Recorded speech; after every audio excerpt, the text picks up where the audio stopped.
Hey, my name's Emily Maverick. I work for Grand Prairie Police Department in the Crisis Support Unit. I am a social worker, so I appreciate you guys having me here and getting to meet you and hear all about it.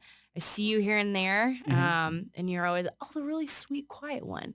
So But yeah. I'm excited to hear about who Monroe is. Well, welcome back to a new episode of the Grand Prairie PD podcast. Today's obviously a little bit different. We've got Emily here helping me out. She's had like 24 hours to prepare, I think. Yeah. So she's super Plenty. done bunches of like I have. watching Yeah. Good Morning America and whatnot. I feel Get good super about spun it. up on it. hmm Yeah, although you did get interviewed already, which is probably a help. I did. And my mom was a journalist Really? back in maybe like the 80s. So maybe there's some genetic traits that will come through here and who knows? Yeah. See what happens. Just kill it. I'm glad that she Feel really interviewed good with about it. us, and then it didn't suck so bad that she's like, yeah, I'll come back and do it. Right. Yeah. Help out. So, It either was that or she saw fun. it and she's like, oh, that was rough. I can It was step aside, actually a lot guys. of fun. It was a lot of fun. We went some weird places, We did. but Most of us probably won't make the final cut. no, probably Yeah. not. Well, Airic, I appreciate you sitting down with us, man. Absolutely. Yeah. Happy to be here. Are you nervous? Absolutely. Yeah. I'm Happy to be nervous. I'm here. nervous because we're there's only a couple of times we've been on camera now, so Yeah. I don't get to make faces at people or stifle a laugh. There's a different aspect to being on camera for sure. Yeah, definitely. Yeah. Well, I guess like normal, you want to kind of start us off and explain a little bit about who you are, where you come from, and Yeah, how you got here. absolutely. So I'm Airic Monroe. Work for the Grand Prairie Police Department. Currently, a property crimes detective in the Investigative Services Bureau. Grand Prairie kid. Grew up here. I was born in Arlington, raised in Grand Prairie. My parents still live in the house that I was raised in, down in 40 sector. Grew up playing sports. Have a brother that's about a year and a half younger than me, so we grew up together. Right. Same sports teams and everything. What'd you play? Everything, man. Went from soccer to basketball to baseball to football, and that's now having kids. That's your entire year. Right. Yeah. It wraps you up completely. It's really Uh, disappointing though because I was like, hoping like classically attractive, tall guy is going to come in and be like, oh, I sucked at most things. Like I got the good looks Yeah. going for me, but no, you're good at everything So, athletic too. No. That's Uh, intimidating. I Thanks mean, for I was being good here. Now until I'm you more get to high nervous. school, right? And then you're like, oh, I suck. But yeah, I grew up playing sports. Went to, it's weird because you know how the school district boundaries overlap into the city boundaries. So Right. grew up going to all Arlington schools. Went to Starrett Elementary, Barnett Junior High, and then Bowie High School. Played sports all throughout that. Graduated in 2006 and joined the military shortly after. Did 5 years in the Marines, got out, and then went to school, got a bachelor's degree in criminology, and then came here. Hmm. And Where'd you go to school? UT Dallas Okay. in Richardson. Yeah, it's a great school. Mhm. It's a far drive from Grand Prairie though. If I could take it back, I probably would have went to UTA just because Yeah. of shorter commute and all that. But That's one thing I was going to ask because you didn't have to get a degree having done No. your time in the Marine Corps. no. So what was the thought process there? Honestly, it's kind of like setting a precedent in my family. Mhm. My dad went to college, and I wanted to do it more or less so that my son knew that that's kind of like a standard, I Mhm. guess, to Mhm. achieve something after high school. Right. Whether it be trade school or university, either or, Sure. they both work out. Because honestly, in this profession, having a degree in criminal justice doesn't greatly benefit you. Right. Mhm. We all know that by now. But yeah, that's kind of the reason why I did it. Also, and BAH coming out of the military, you get Right. more for going to school, so you can kind of use that at the same time getting a degree. So Which is Mhm. an additional out. financial allowance basically given to you through, is it through the GI Bill, I guess? yeah. Any military background in like your family? Dad, mom, anyone? Yeah. So my grandfather on my dad's side was a Marine as well, Oh, okay. and I didn't even know it until he died. He never talked about it. Really? Yeah. He fought in Korea, and Oh, wow. I'm willing to bet that he probably saw some stuff or, had some traumatic experiences because not only him, but like nobody in my family mentioned that he was in the military. Yeah. Wow. But when he passed, there were Marines at the funeral. They folded the Mhm. flag. They did the honors and everything. And I was just like blown away. Like That's Mhm. how cool you is that? learned. That's how I found out. Yeah. Wow. Yeah. And then after that, I haven't really dug into his military career, but I would really like to because he was Mhm. kind of an interesting person. But Mhm. Well, Wow. and like, I'm sure you know as well, just historically, like the Marines, what they were involved with Yeah. in Korea, some of the most harrowing, yeah, combat stories you're going to oh hear. yeah. Wow. But yeah, so that's and other than that, there's no really. Oh, I'm sorry, my uncle was in the army. He is an army medic, I believe. He did most of his time in the reserves, and it got him through school. And now he's a anesthesiologist, making the Mhm. big bucks. So Very cool. yeah. Nice. And what approach did you take to your job in the Marine Corps? Mm, I tell you what, man, I was super fortunate. Um, He's about to say something else he's super good at. no, no, Is no, being humble. no, no, no. I had a recruiter in Arlington who he was in aviation. I was in aviation in the Marines, and he knew about this MOS, the crew chief MOS, door gunner Mhm. MOS, and I scored just high enough on the ASVAB to qualify for that position. So he held me back for a little bit and waited until that spot came available, and then as soon as it did, sent me off to boot camp. And Very cool. yeah, dude, I was. A lot of people have terrible experiences with the recruiters, but I Mhm. had a great experience. He really did the best for me. That's awesome. Yeah. So what, like 17, 18? How old were you? No, I was 19. So 19? Okay. I tried a year of college, went to Mhm. TCC Yeah. after graduating high school and just hated it. Yeah. Your calling, right? Your calling finds you just as much as you find it. Mhm. And I kind of knew,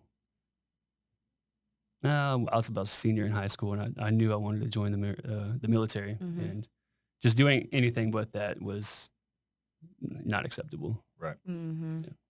Not acceptable from what perspective? Just like my interest level. Like I was Okay, yeah. not interested in doing anything but Yeah. joining the military. For I'm sure. sure you're the same way, right? Like Yeah. it's just Mhm. something that once you decide to do it and you're like, because it's a hard decision to make, right? For a young Sure. kid to leave the comforts of home, leave all of his Mhm. friends and family to go join the military, especially at a Mhm. time of war. But yeah, once you're all in, dude, you're like, I don't want to do anything else. Mhm. I just want to Yeah. do it. How you was know? that, like, breaking that to your parents? Was there any sort of reaction that you remember? Yeah. So when I kind of like had my heart set on it and decided that's what I wanted to do, I told my dad, I was like, hey, Dad, let me take you to dinner and let's talk about my future. Mhm. And I told him, and he was very supportive. I appreciated that. My mom, not so much. She kind of hated the idea of me joining the Marines and leaving the family. So there was some discourse there, but Mhm.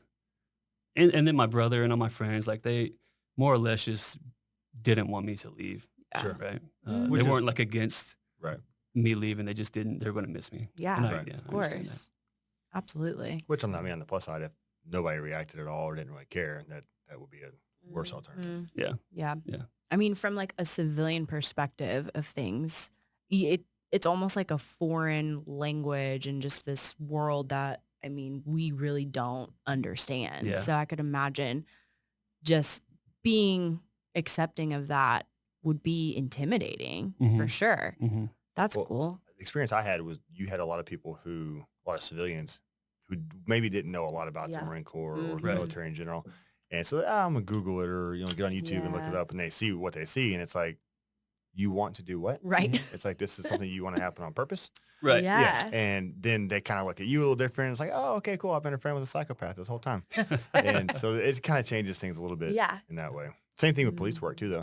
Seriously. Unfortunately, yeah, it's the same thing. And you realize after becoming a police officer that this job is much more dangerous than anything I was doing in the military. you Yeah. know. As on patrol, anyways. You know, Right. you're in danger all the time.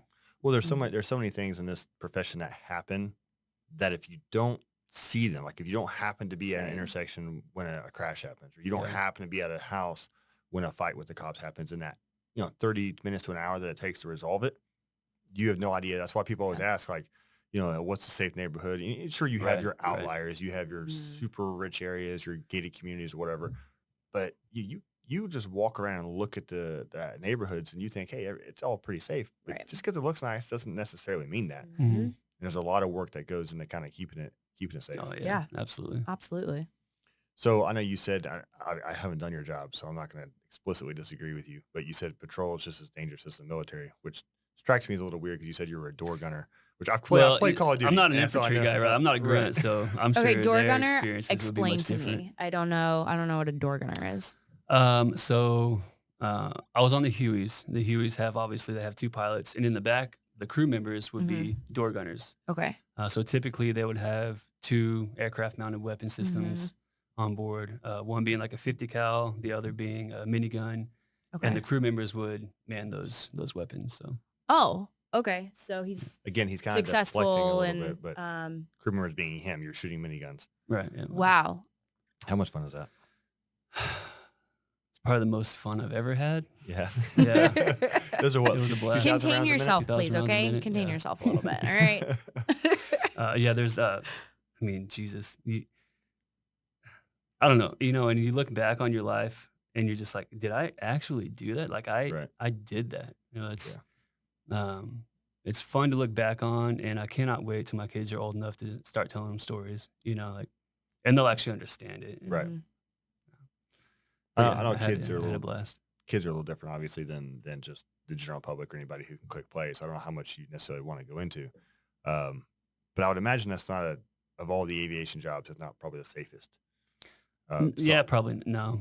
So what was an average, or I guess even an above average trip like for y'all? Like what kind of situations did you find yourself in? Well, I mean, for us in the aviation, training is almost as dangerous as combat because we're doing the same things. We're just not getting shot back at, I guess. Okay. And all the friends that I had in the Marines who were crew chiefs who died in helicopter crashes during training. Really? I didn't know personally anybody who was shot out of the air in combat. But a lot of the missions that we do, especially in country, are dangerous just because we're supporting the ground troops, right? If they're in trouble, then we're there to support them, and we'll deflect some of those rounds from them, which it should happen like that, right? Right. Because Ideally you'll kind of attract some of that attention, I imagine. and then exactly, yeah, we'll your attract some of ground that troops can attention, maneuver. and then we have the missiles on board to, I guess, take care of a larger crowd than what they could on the ground. But Wow. Right. yeah. How do you get into a job like that? Are you selected? Luck Like, into it, yeah. So there's in the military, you have different occupations require different ASVAB scores. Okay. Aviation professions require a little bit higher ASVAB scores. So I did pretty good on the ASVAB, and like I said, the recruiter kind of held me aside and waited for that position because I think it's probably something that he always wanted to do. So he kind of knew about it, and he hooked me up. That's Yeah, awesome. lucked into it. The stars aligned there for you. That's They really pretty cool. did. Yeah, I was very fortunate in that. Yeah. Well, I mean, I'm certain you had to work relatively hard to get there. I mean, once you're in, like, you don't understand what the job entails until Yeah. you actually go through all the training. And yeah. What kind of same way with police work? I know there's one moment in particular for me that I can always recall. It's like, oh shit, like I'm the cop here. Like this is Yeah. this is my job. I'm in charge. Yeah. Everyone like, why is everybody staring at me? Did you have a moment like that in the Marine Corps where it's like, whether you're getting on your helicopter or whatever it is that's about to happen, you're like, oh shit, this is for real? Yeah.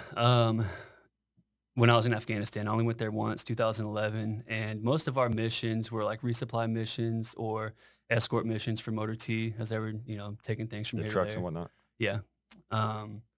But every now and then we would get a mission to take out like a high profile target. And I got to go on one of those missions one time. And during the mission brief, you're kind of just sitting back, and usually it's a pretty relaxed atmosphere. But during those mission briefs, everybody's kind of on their toes. Right. And yeah, you look at something like that, and you're kind of like taken back by, hey, you guys are expecting me to do this. Like, this is my responsibility. 19-year-old kid in Afghanistan, Right. like, and I'm going to take out this guy. Yeah. Awesome. Let's get into it. But Wow. There's that certain intimidation factor where it's like, I want to be the one to do it, but then that kind of stepping forward, and again, everything I've experienced is not to that level, but that taking on the responsibility at the same time it's kind of it's almost a catch-22. It's like Yeah. I Yeah. want to be there, but it's also like if it isn't successful, that's me. Exactly. Right. Mhm. Yeah.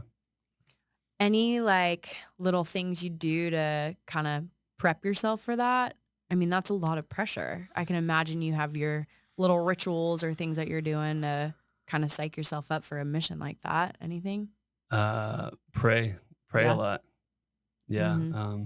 I've just recently kind of taken a dive deep into my faith, but it's always been there subtly. Yeah.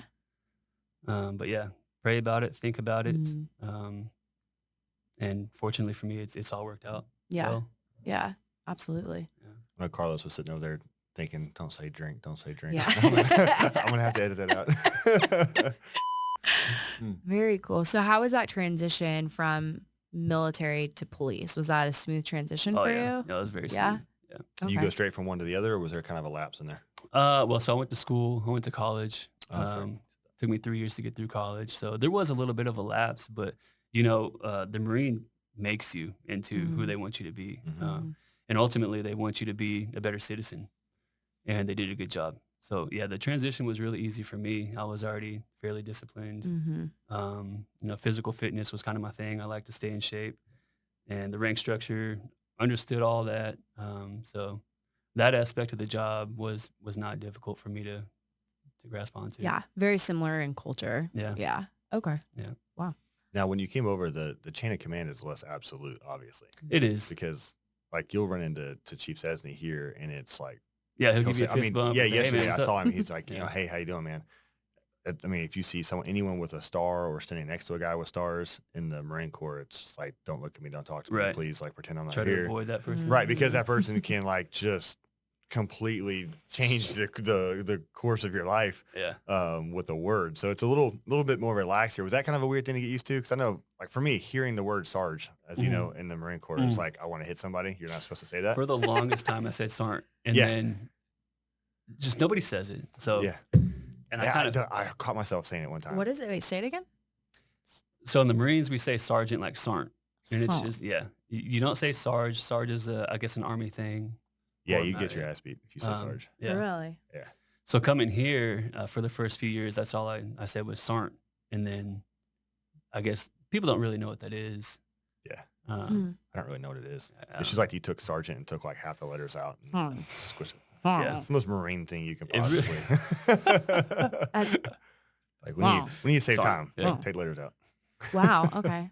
So I'm yeah, not Sarge going to is ever try something- that. yeah. But it's a weird, From and here. it's hard to explain, but it's a weird cultural thing where something that sounds silly, Mhm. but it's something that if you were to do, the reaction, the punishment for it is so severe. Mhm.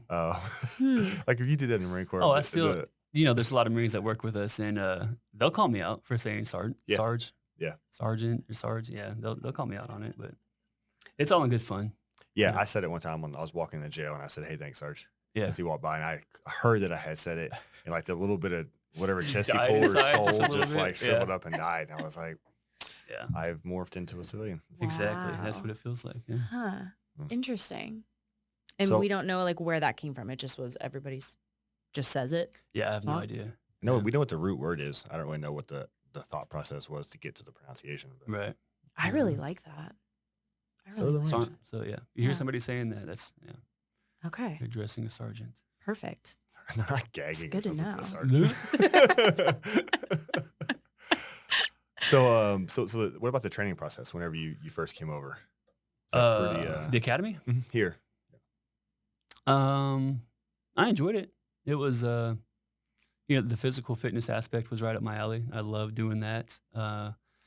Getting in the books and being in class for 8 hours a day, that was kind of a beat down. Yeah. I didn't start drinking coffee until I joined the academy, and you kind of have to stay Right. awake most of the time. Mhm. But, and it's a lot to take in such a short amount of time. I would say if I struggled with anything, it was that learning Mm. penal code and, Right. the book stuff. See, I don't know about you, but some of it I found to be fairly interesting. Like I heard horror stories about the penal code, and it would be fine. It's like, hey, let's learn about theft or robbery Mhm. or carjacking or murder. It's like, okay, cool, let's learn about that. But then inside of each offense, you have 9 different ways to categorize it. No, you could get a fine of this much or like, Right. and so that part I was like, Yeah. Yeah. And now and as a detective, I'm like, oh, Oh, yeah. I'm sure super tedious for you now. you know what the crazy thing is? All the stressing I did about the studying and which you have to pass tests, but in the coursework, I'm a detective now. And when I don't know the answer, which is 50% of the time, I just look it up. Right. And I don't even pull up the legal books they give us. I take them because they look cool, but I just Google it. Yeah. Every You time. find everything on Google. And Yeah. now Oh, you've yeah. got like that AI stuff I was looking at today. It's terrifying. Oh yeah, we were having a discussion about that today. I don't really Yeah. know what the. Yeah, AI scares me a little I bit. made an account and I probably won't use it, but my supervisor was saying like if you ask them, write me a paper on we were talking about schizophrenia, it'll come out with like a full on academic paper Oh, no on kidding. yeah. Terrifying. I mean, I Wow. See, don't know how that it just shows works. different perspectives. Because she says that's terrifying. That sounds like an easy degree. Oh, it does. But then you've got all these like quack doctors out here probably who are going to be just relying on AI to diagnose. I don't know. I Yeah. don't know. It seems sketchy to me. That's true. Yeah. Right? Not going off of, their Yeah. gut or their mind. They're just Mm-hmm. deflecting to AI. Mm-hmm. Yeah. It's real creepy stuff. So family life. You mentioned you have a son? I have 3 kids. 3 kids. Yep. Okay. Yeah. Wow. Been married for 13, going on 13 years. 3 Your kids. wife is a doll, by the way. Thank you. I met her at that family night. She's super sweet. She is. Oh, and your she's kids a were great there mom. too. Mhm. Yeah, they We brought seem real sweet. the whole family. Mm-hmm. It was so my little girl, bless her heart, she's getting better, but she had a hard time with crowds, loud noises.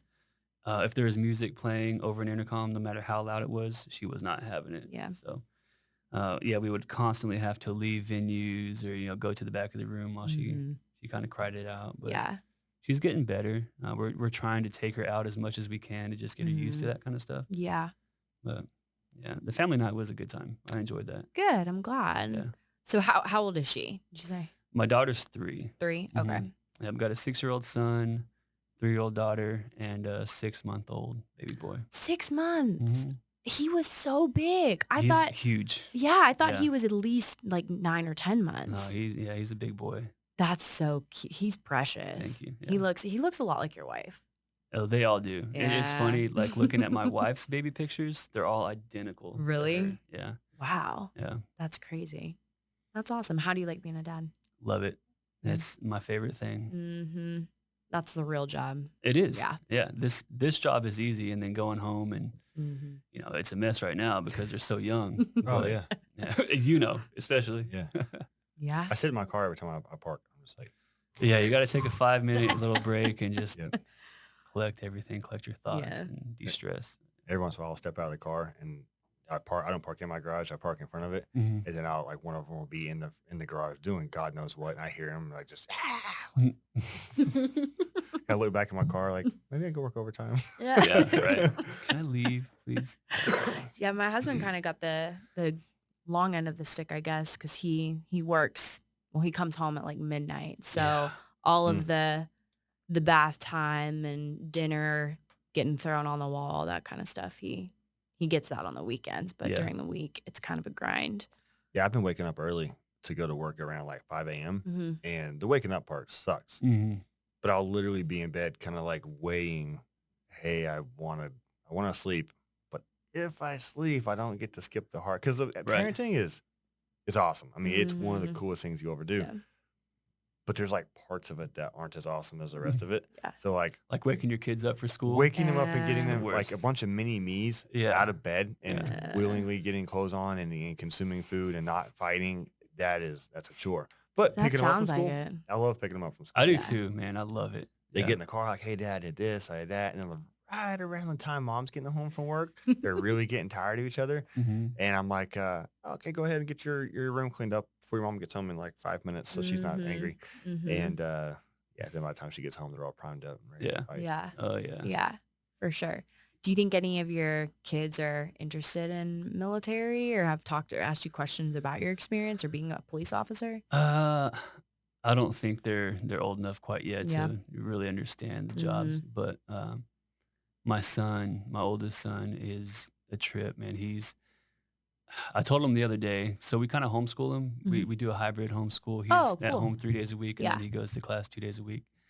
And I was schooling him one day, and I was struggling with it like a lot. He was not focused. He Mhm. could not get through his schoolwork, and I thought you meant you couldn't figure the work out. I was like, I've been there. that too. It's kindergarten curriculum, so it's That's pretty tough. probably half of it. So I kind of, and I feel bad now. I started yelling at him a little bit. I was getting frustrated. But by the end of the day, I told him, hey, kid, I love you. You did a great job today. You did good in school. And then he turned around and looked at me and said, hey, Dad, I'm proud of you for catching bad guys. And I was like, dude, Wow. tears just started rolling off Yeah. automatically, right? But I How think he will have an cool. interest. And you already feel bad about yelling at him. Oh, yeah, Like, you dude. got to say that now. I Like, know. like tomorrow morning would have been great. You couldn't wait like But 12 that hours? response was absolutely because you as the dad had that, interaction with him. Like, Yeah. hey man, today was a tough day, but I'm proud of you. You did great. Yeah. And his response was a complete reflection of how you guys clearly communicate in your house. Yeah. I think that's really cool. Yeah. What an awesome moment. Oh, it was. And I'll remember that for the rest of my life. I Mhm. know it will.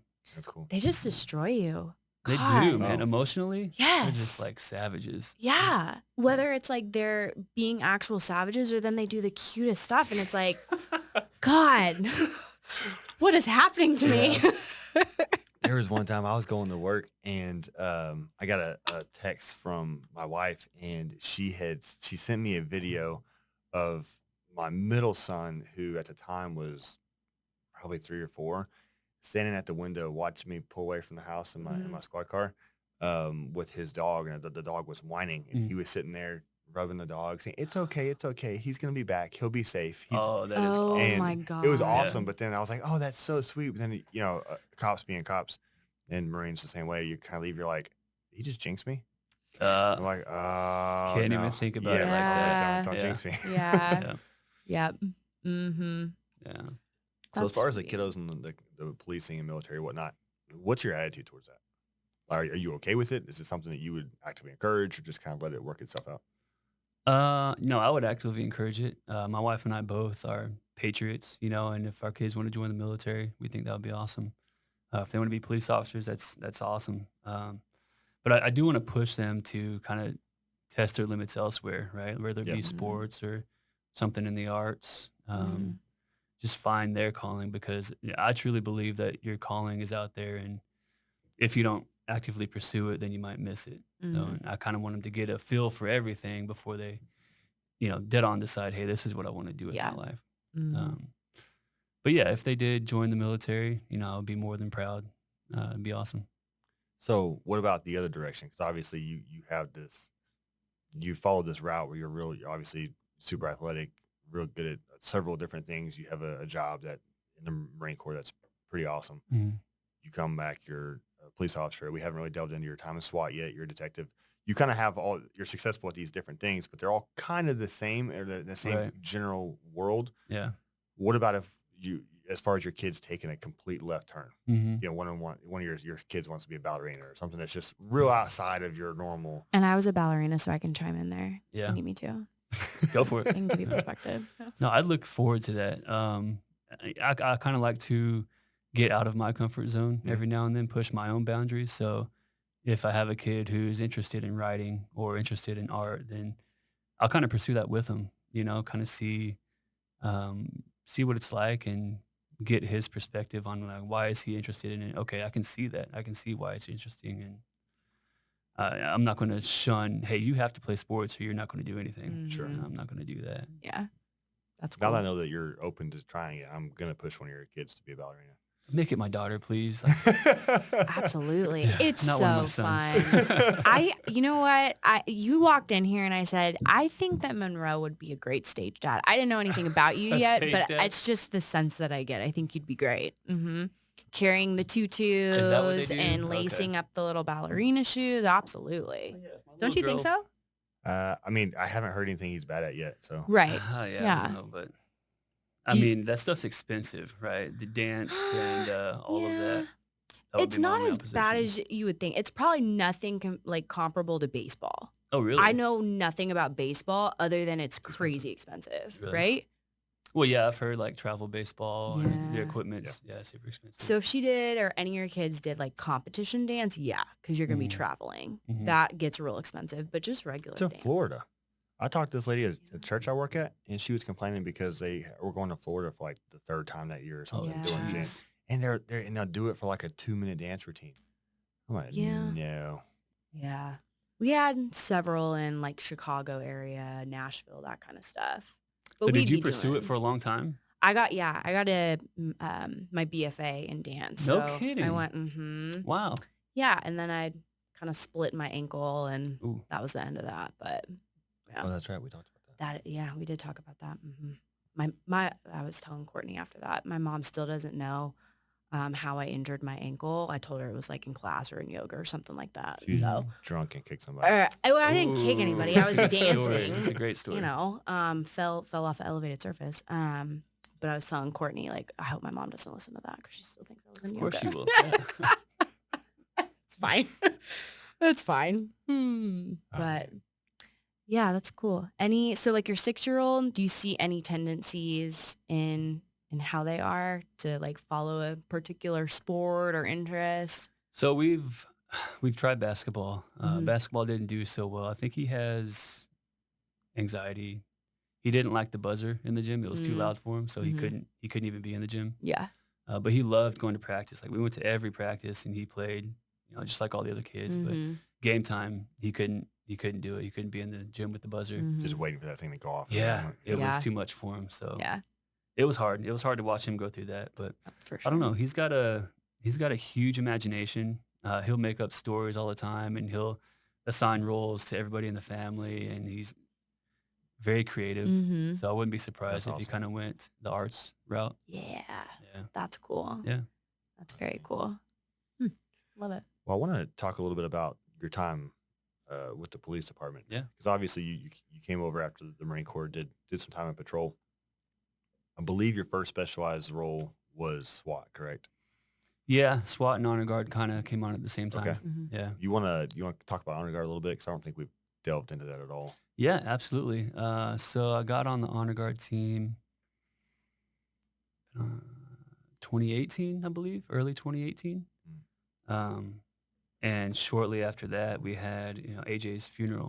Right. So just getting on the team, and then bam, we have a line of duty death. So it was a lot. It was emotionally, it was a lot. Training wise, it was a lot because we hadn't done that Right. yet.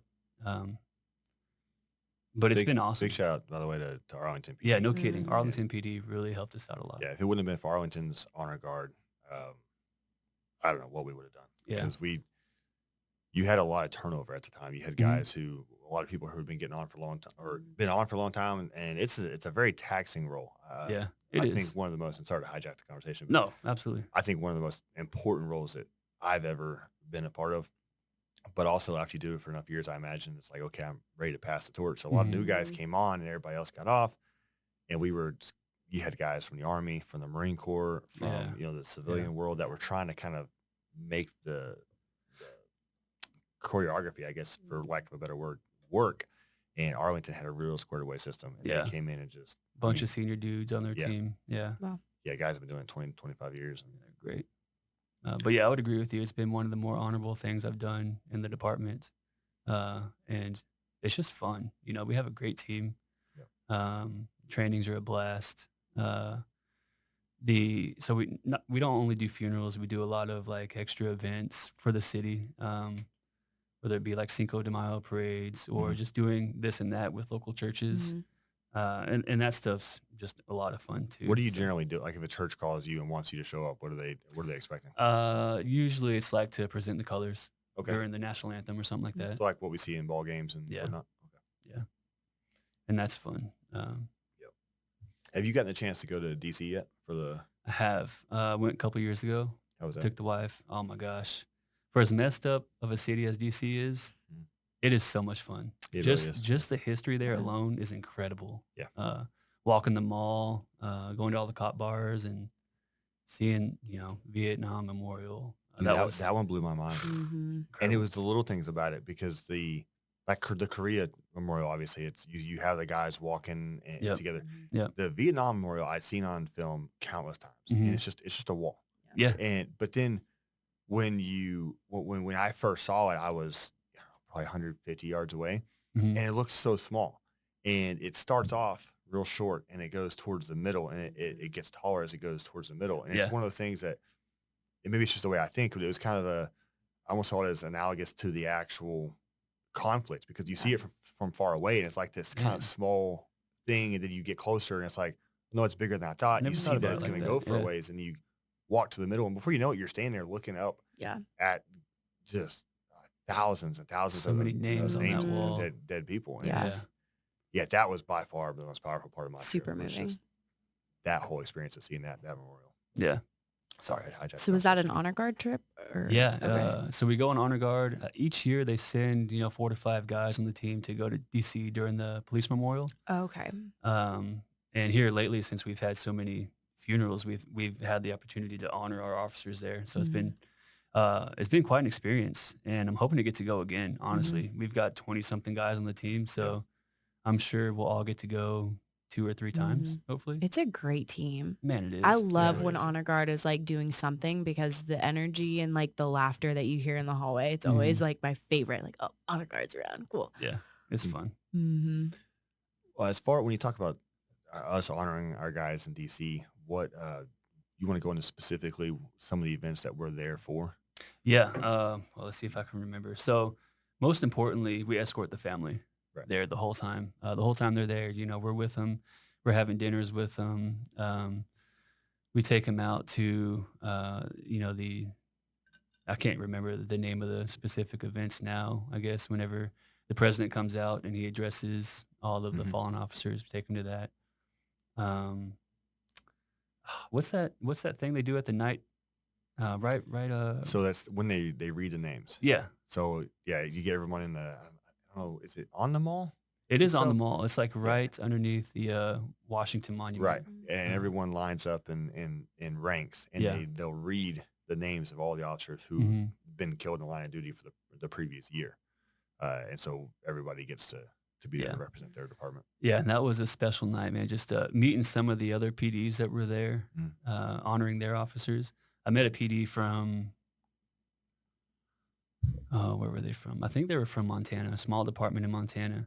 They had a line of duty death, and their city council sent their entire police department to DC Wow. to honor their Wow. officer. Granted, there was only like 15 or 20 of them, but yeah, they had all the neighboring departments, take that responsibility for Mm-hmm. a week that they Wow. were there, and they got That's to, wild. yeah, it was really cool. Mm-hmm. That's something about the department that role that has blown me away is because when I first got in the honor guard, one of the roles you feel is attending funerals. hmm So even if you're not putting the funeral on, you're still going and showing support Mhm. for other departments. Yeah. And man, the show of support from other departments across the Mhm. country. I mean, I don't know how many times I've seen guys from New York, from LA, Yeah. from I think I want to say maybe Montana. That's just this one department that seems like they always have a guy there. He's Mhm. always by himself. There was a guy from Washington State who his department was so small that he had to drive himself in his own personal vehicle No on his own kidding. personal time Wow. to a funeral, and then had to turn All around the way and try to across the leave. country. Yep. Yeah. Wow. And it really, I think it's easy sometimes to feel disjointed, as police departments because we don't really interact with each other that often. Mhm. But that kind of brought it closer together in a sense that like there's so many things that are different between our departments, Mhm. but we're still We all fighting. We're unify in fighting the that. same fight. Yeah. Yeah. Exactly. I thought that was Absolutely. really cool. Absolutely. That was when I came over because this is the first police department I've ever worked at. As a civilian, I had always heard that it's like that, but then to come internally and see just the culture and how connected everybody is at the end of the day, it really is a brother and a sisterhood. hmm It's such a cool thing to see. And as unfortunate as those situations are when there are funerals or what have you, I mean, the one good I see out of those is just the support and connection that comes from that because you just Yeah. don't see that every day. No, you don't. And I'd assume military is similar in Mhm. that kind of culture. Yeah. Mhm. Even Absolutely. as police officers, it's easy to kind of lose it though. Sure. and you work patrol for a decade or even No. possibly less, and you're not part of things like the honor guard, Mhm. like if you're an officer who's listening and you're struggling with morale or having that sense of community, no kid, join the honor guard. Yeah. It completely open your perspective, and I would argue revitalize you Mhm. towards the profession. It's Mhm. really, Love that. really cool. I'm hoping to have LT on here at some point to talk about Oh, that'd be great. kind of the managing role, because he is in charge of the honor guard, Yeah. but you also have a leadership within our unit as well. Yeah. You want to explain that? Yeah. So I started out as a casket team member. And then, What'd you do there? so the casket team, you obviously carry the casket. You're in the funerals. You're in charge of folding the flag, presenting flag to the family. And then after AJ's funeral, I think during AJ's funeral, I was what we called the fold man, Mhm. and Tony was the team leader of the casket team. Okay. And then after we did that funeral, he went off to do bagpipes. So I took on the role of team leader, and I think we had 2 more funerals to do. So I loved being hands-on in the casket. Being, there folding the flag for the family was awesome. Great experience. And then It's so funny you describe it that way, because it's simultaneously so difficult. It is emotionally very Mhm. difficult. Because like I've seen you after every one, and at no point would I think you would describe it as being a great experience. Well, But it is. it's honorable. Yeah. It's great because it's honorable. Yeah. Yeah. We get to lay our buddy to rest. And that Mhm. what's more honorable than that? Yeah. I just think it says a lot about you, that something that I know was as difficult and Yeah. continues to be as difficult as that is, that that's a positive. Mhm. And that's something, you're on the casket team too. So we struggle with keeping our emotions intact during Mhm. funerals, Mhm. especially whenever we're out there folding the flag in front of the family. Mhm. And If you look at it's if you look silent. at, wives, moms, kids out there, you're gonna lose it. So Yeah. Yeah. Yeah, that's one of the. I think that's probably the most difficult thing about the honor guard, is you have to postpone your own Yeah, you processes. do. Sure. It's like you can't Yeah. that week when all your friends who aren't on the honor guard are kind of processing things. You might have a couple hours at home, uh, but you're not. You can't let that enter. Those funerals and the viewings and the Mhm. processions, Mhm. they're not about you anymore. Like those No, are they're about not. everyone not on the honor guard. They're about the fallen. Yeah. But you really have to kind of flip that switch. That takes a Yeah, lot to stay do. I engaged. mean, Yeah. that's a lot of energy and a lot of control. Do y'all talk about that or practice it in You can't Pra- practice it, I don't think. Yeah. I think that's something that, well, kind of on that topic, Sleva does a good job of making sure that as a team, we have an opportunity at the end of the viewing to kind of stand around the casket and pray, or, you know, just honor him. Mhm.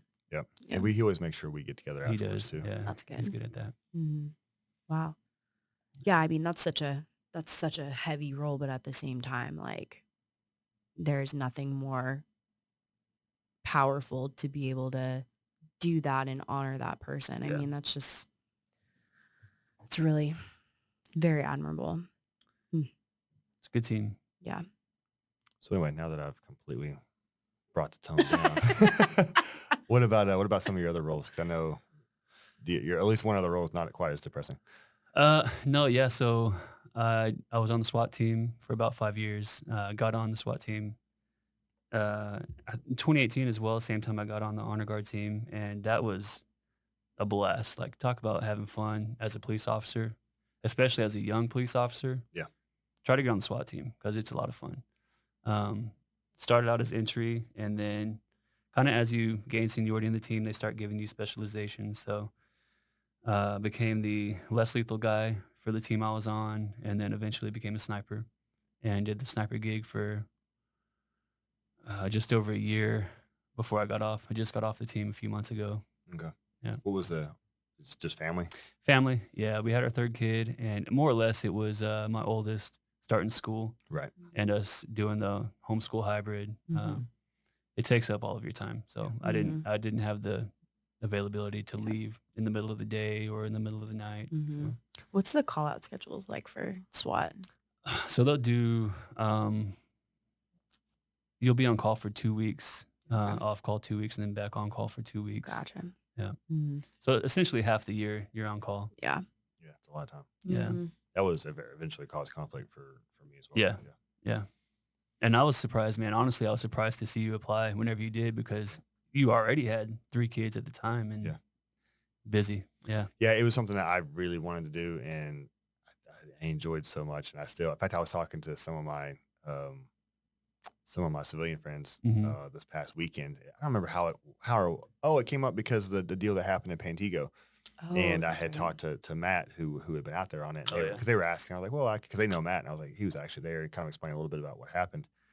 And the one guy was like, I bet you're glad you don't have to do that anymore. I was like, no. And then my other buddy was like, yeah, you miss it, don't you? Like Yeah. crazy. Yeah. It is something that you miss. I'm still getting the pages, and I remember that page coming out at 2:30 in the morning, and I looked at it, and instantly when you look at it, you're like, oh shit, I need to get up. Yeah. But then you remember, oh, I'm not on the team anymore. Right. You just wish the best for those guys that Mhm. all of them have families. Um, all of them have multiple kids, so they're having to get up in the middle of the night to leave to take care of a problem, and you just pray for them and wish the best for them. And Mhm. not being a part of that anymore is kind of like relieving in some aspect, but it's like, yeah, I miss it in that, how can I describe it? In that, like, who am I to, stay asleep in bed whenever this huge thing is going on in the city and they need people Right. to take care of that problem? Who am I to, say, no, that's not for me. I'm not gonna respond. But I don't know, just that factor of it, I do miss. Yeah. Mhm. Yeah, for me, it was the fact that my buddies were out there and I wasn't, kind of Yeah. situation. And it's Yeah. like, man, something happens and I've had the opportunity to, be trained or whatever and be reasonably good at something. Mhm. I'm not applying it. I'm making a choice not to apply it. Yeah. If something were to go wrong and I wasn't there, that drives you crazy. That drives me crazy now, being a detective. And we've talked about this, especially after the Nashville shooting. If something like that were to happen in the city and you didn't respond, like how I would feel terrible. Yeah, a lot of civilians, because when I got selected to be a detective, the universal reaction was obviously congratulations, because obviously I wanted it. Right. But there's this perception that it's a promotion. Mm-hmm. And I guess it probably comes from TV or just lack of experience, but it's not. No. It's very much just a lateral move, I guess. It's just a different role. It's a different type of police work. But for certain people, it can be a maddening change sometimes. And I know for you and I, it definitely is, because you see things. And like, for instance, Nashville, something like that were to happen here and we don't respond. Well, of course we didn't respond. Like, we're detectives, we're doing our job, but that's still it's in your head. It's like, if I had chosen differently, I would be in a different spot, applying my skills. Yeah. So it's definitely, there's gravity to any decision you make, no matter how you make it. Mm-hmm. And I think from like a civilian on the mental health side of things, what could have happened or should have happened, I think that perspective, no matter if you were there on that scene or on that event, or you were, in the office doing something else or on the streets on another call, that perspective is always there. Like, True. Yeah. I could have done this or I should have done this. And I think it goes back to just the helping nature of all of y'all in that field is you're always going to look for what could I have done to have assisted. Yeah. And sometimes there's just never any answers to that, which sucks. Yeah. But regardless, even if you were there, there's a lot of times that perspective of, well, if I had just done this, then, Right. That if, should, when, all that kind of stuff. It's tough. Yeah. Well, it's made easier because every time I mention going back to the street, I get a just go to hell look from my wife. Swift backhand. You're like, what are you thinking? Sorry. Just thinking out loud.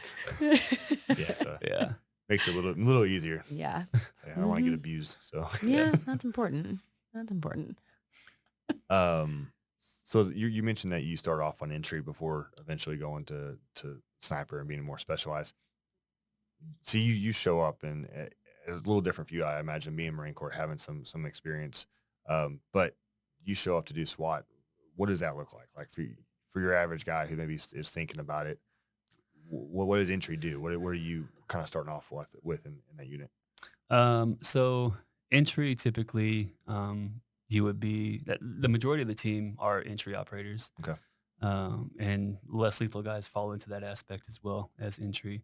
The entry guys are the guys who make entry into the building. That's why they're called entry. Make And those entry are and what circumstances? uh, barricaded persons, Okay. warrant services, hostage rescues, those sorts of things. The entry guys are who would go in and eliminate the problem. Mm-hmm. Mm-hmm. Snipers, you kind of get to sit back and see things in a larger picture.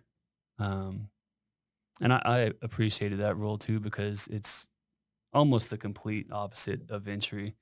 You're not as tense. You know that you are maybe not going to have to enter that building and take care of the threat directly, but at the same time, you're responsible for what could happen to entry if you didn't decide to take a shot and Mm-hmm. take out Yeah. a potential threat. So Right. Yeah. there's a lot of responsibility in both of those positions, but they are vastly different. Right. Yeah. When people hear sniper, most of them think obviously taking that shot, the hostage rescue, the Chris Kyle, that type of Yeah. stuff. Yeah. But there's a lot more to it than that. Are you able to go into that? You think? Yeah. I would say most of what snipers do is report to the team leader. They give information as to what the house kind of looks like, what the best points of entry might be for the entry team, what kind of barricades they're looking at, different sorts of movements inside the house or the building that they're able to observe from afar. So yeah, the main role of a sniper is more or less reporting and communicating. Because we're very few and far between get to take that shot, Mhm. but we are always reporting, giving Mhm. updates, communicating. Right. Yeah. Yeah. As a civilian, that was a super eye-opening role, and just in general, all of SWAT and how organized and all of the components that fall into those call outs. Mhm. I had no idea. I knew there was a SWAT and it Yeah. sounded really badass and you see it on TV, but Yeah. that was all the info that I had on it. So to sit in and kind of see how all of those operations take place, I mean, it's a fine-tuned working machine. It really is, and it takes good men to lead that team. Mhm. Great team Yeah. leaders, Mhm. great chiefs, great commanders. Yeah. How do you get that? How do you get that morale between everybody? Because you would have to have that, I assume, for it to be that way. Uh, Morale just comes with it. I think the SWAT team, they're a bunch of hard chargers, Mhm. and they want to operate and they want to do it all the time. Yeah. They're very aggressive, and it's a needed aggression, right? They Mhm. have a huge responsibility on their shoulders, and the camaraderie comes with that because a lot of them are military background, right? Mhm. So they kind of come from that dangerous lifestyle, Yeah. um, and it's more or less just a bunch of dudes hanging out, having a great time, getting some great training, Mhm. and learning about each other Yeah. and starting to really appreciate and love each other and wanting to protect each other. Mhm. Yeah. Yeah. Wow. I would say it all of it has to be facilitated by competent and confident leadership. Mhm. Absolutely. Because Yeah. if at the deputy chief assistant, I don't know exactly how the SWAT chain of command runs anymore, but what your chief level, your lieutenant level, Mhm. down into your squad leaders, like you mentioned, training should really, or even your operations should really be just guys hanging out doing their job. Yeah. Mhm. Yeah. They get to do that and only think about that and their role and the guys around them if they know that they're being taken care of on the back end. Mhm. So a lot of your morale is going to come from, do I know that my chain of command has my Mhm. back? Are they Yeah. good at their job so that I know that if there's a consideration that's outside the scope of my job, I know it's being taken care of Mhm. by the guys, above me whose job it is to take care of it. Mhm. So I think just like this, everything in this profession, it comes down to the people that are in charge. Mhm. Grand Prairie is great at that. We have Yeah. great leaders in this department, Mhm. especially on the SWAT team. Mhm. Yeah. Well, Absolutely. you've held several different roles. I don't want to get too much into detective stuff because despite what people think, it's a little bit more. It's not. I always say it's not the Wahlberg dude in Blue Bloods. Yeah. It's a little more Yeah. boring than that, but it's necessary. But as over your law enforcement career, When have you just like completely and thoroughly embarrassed yourself? I I knew you love were going to this ask me part. that. I knew it, dude. I knew you were going to ask me that. I don't know. And it Like, better be honestly, bad because you can't just talk about Yeah. how you've been Yeah. successful in everything you've ever done. Like, let's bring it down a notch. no, man, like, as cops, we get embarrassed by the stupidest stuff, right? Like, just the other day, I made a clerical error when writing a warrant, and I had to tell the judge, and I was just so embarrassed because, you're thinking that the judge is going to think you're a complete idiot because you forgot to put a comma here, but dude, I don't know. Like, honestly, there's nothing that stands out as, man, I was so embarrassed because I I swear to just, God, if you say you don't have an embarrassing story, I'm uh, gonna come You've across got to as well, an like have I idiot. said, I one. get so easily embarrassed that I could tell you 100 stories and you just be like, Well, we'll take that's 50 of stupid. them. That's fine. Which is the worst one? I I want to don't hear. I know, want to dude. hear something bad about you. I could tell you the most scared I've ever been Okay. working Okay. patrol. I was working nights B, north side, and went to a call in 11 beat with Dylan. You know Dylan. The call came out. That's the scary part. No, he actually did pretty good. Call came out as a check welfare, and there wasn't a whole lot of call notes. I think the call notes just said the caller's husband was experiencing a mental health issue. So we get there. Dylan does good, and he waits for me to get there because typically, if your back is like way off, sometimes we'll just respond. Especially if it's a disturbance, you want to get there to kind of stop the Right. violence. But he did good in waiting because this was something that I'd never seen. So we get there, we knock on the door. A girl answers the door and she's crying. And all she tells us is, he's back there, go get him. And this was a grown woman. It wasn't like a kid. It was a grown woman crying. So we're like, all right. We work our way to the back of the apartment. We see his bedroom's lit up. The rest of the apartment's dark. His bedroom's lit up, right? So we walk to that lit up doorway. We see him. He doesn't recognize us at first. He doesn't really know that we're there. But he's standing up on the far side of the room, looking away from us, and we could tell he had just put on a shirt. He was buttoning up his shirt. So we start trying to talk to him, and just like casual conversation, he doesn't respond, and we're going, That's okay, the well, worst. yeah, dude, it's the worst. And from that point, you're like, okay, this guy's going to be belligerent. We're going to have to step it up a little bit. But you're also concerned, is he planning? Yeah, that too. Yeah. You just don't know. So we continue to, try to banter with him, and he's just not responding. Eventually, he turns around and looks at us, and at that point, we could see like his facial expression. It kind of looked like he was just dead, right? Mhm. Like no expression on his face. His eyes looked dead, but he was very calm, and it was strange. But we started at that point like giving him commands, like telling him, "Hey, have a seat on the bed. Do this, do that." Wasn't responding. Well, all of a sudden, his wife walks out of the bathroom, which was connected to the bedroom. Walks out, kind of makes her way through us. We're kind of standing in the doorway at that point. Makes her way through us, and I'm trying to like get as much information as I can from her as to what's going on.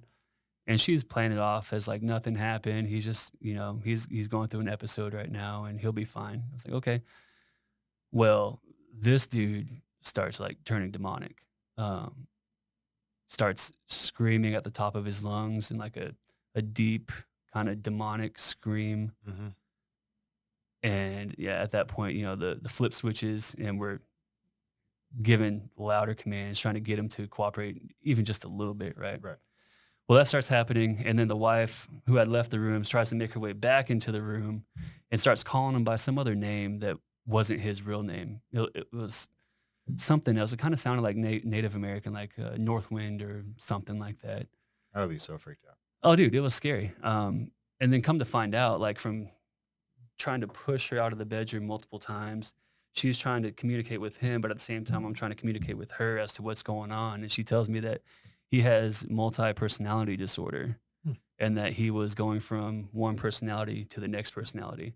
And the personality that he was changing into was not a good one. Right. So she was trying to calm him down by, calling him by that name and saying, "Hey, calm down, whatever." Well, it wasn't working. It gets to the point where she's so aggressive, I have to pick her up and throw her into the bedroom, and that sets this guy off, right? Well, and sorry to interrupt you, but for our civilian listeners, it sound like it's not just a guy yelling in a bedroom with a lady trying to come inside that could potentially calm him. We have no idea what's inside this bedroom. Right. Mhm. You have no Absolutely idea. no You have no Yeah. idea what brought us there, right? Right. Yeah. Did an offense take place? We don't know. We just know that Mhm. this guy's screaming at the top of his lungs now. But it gets to the point where like we're looking at him and he's going from one personality to the next and then back and then back. And you could see it in his like physical demeanor. You could hear it in his voice. Wow. Uh, and it was scary. It's kind of like Mhm. giving me, the tingles right now. But Mhm. he went back to his original personality and he started begging us to tase him. He's like, tase me now while I have control. Yeah. Because if you don't, it'll get bad. Yeah. So Dylan pulls out his taser. I went hands and I was like, hey, dude, if he even, gestures as coming towards us, just tase him.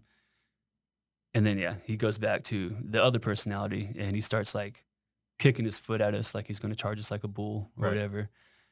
And at that point, Dylan had enough and just pops him, Right. It doesn't work You initially. have consent at that point. Oh yeah. I mean, yeah, absolutely. We're going to try to take him down as safely as we can. But it didn't work. Like he was just like ripping out the barbs and Yeah. he didn't fall at all. But eventually, for whatever reason, like I had at that point maneuvered myself in an L shape. I had to stand on top of the bed to, try to deal with the problem or whatever, get a good position on him. And I was like, dude, just go to the floor. And he did. And he cooperated. Yeah. Mhm. We didn't have to fight him or anything. Like What? it was scary for me in that it felt like we were dealing with a demonic kind of evil as opposed to just like a belligerent drunk or Sure. Mhm. a super aggressive individual, which we Mhm. encounter all the time. It's like, crap, I got to fight now. Yeah. Yeah. And, you fight when you have to fight. But this was like spiritual almost. It seemed that way, at least at the time of the call. And yeah, luckily we didn't have to fight him. I was just in that moment scared because it was like we're so trained up on how to deal with aggressive people. Sure. Mhm. But how do you deal with a demon? And that's what I thought we were facing. I'm not trained in ghosts. Right, dude. So I was out of my element. It scared the crap out of Yeah. me, and I'm sure Dylan remembers the call, but Yeah. he may have just thought it was nothing. I don't Oh know. yeah, I would not have been. Mhm. I don't It's even a watch horror movies. super rare diagnosis too. It's dissociative identity disorder. Like hardly anybody Right. with Yeah. that.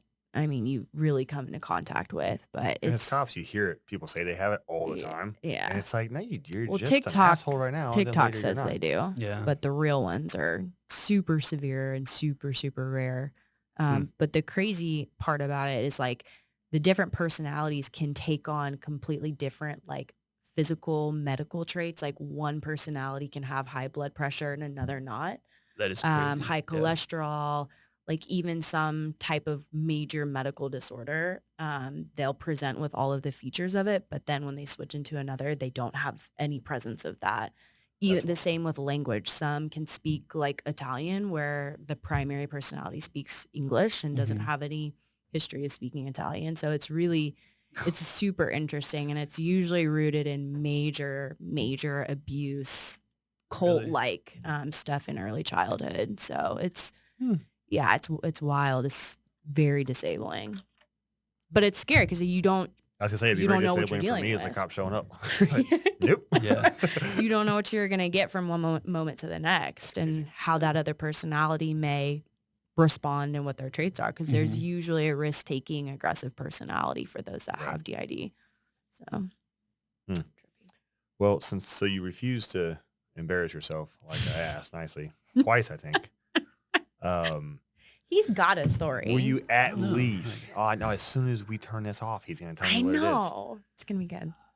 But will you at least offer a little bit of advice for anybody that might be thinking about coming into the profession or entertaining, whether it's military or law enforcement? Anything that you would say to someone that's entertaining the notion?